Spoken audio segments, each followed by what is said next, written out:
Button నొక్కడం అయితే ఏముంది, అదేం పెద్ద పనే. ముసలావిడ కూడా బటన్ నొక్కుతుంది అన్న. బటన్ నొక్కుతున్నాడు. బటన్ నొక్కేది పెద్ద పని అయితే మంచం మీద పడుకున్న ముసలమ్మ కూడా బటన్ నొక్కదు. అవునా కాదా తమ్ముళ్ళు నేను అడుగుతున్నా. గవర్నమెంట్ ఆఫ్ ఇండియా ఇచ్చారు, కానీ ఆ డబ్బులు నేను వెల్ఫేర్ కి వెళ్ళకపోతున్నాను.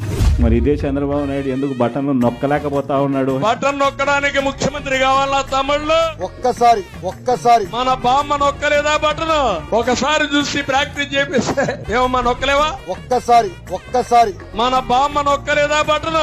ఒకసారి చూసి ప్రాక్టీస్ చేపిస్తే ఏమమ్మా నొక్కలేవా? మరి ఇదే చంద్రబాబు నాయుడు ఎందుకు బటన్ నొక్కలేకపోతా ఉన్నాడు అని చెప్పి ఇదే చంద్రబాబు నాయుడిని ఈ రోజు గ్రామంలో ఉన్న ప్రతి ఇంట్లో ఉన్న వ్యక్తులు కూడా ఈ రోజు అడుగుతా ఉన్నారు. డబ్బులు లేవు, అప్పు ఇచ్చేవాడు కూడా కనపడడం లేదు. ఇది కొంచెం కష్టమైన పనే.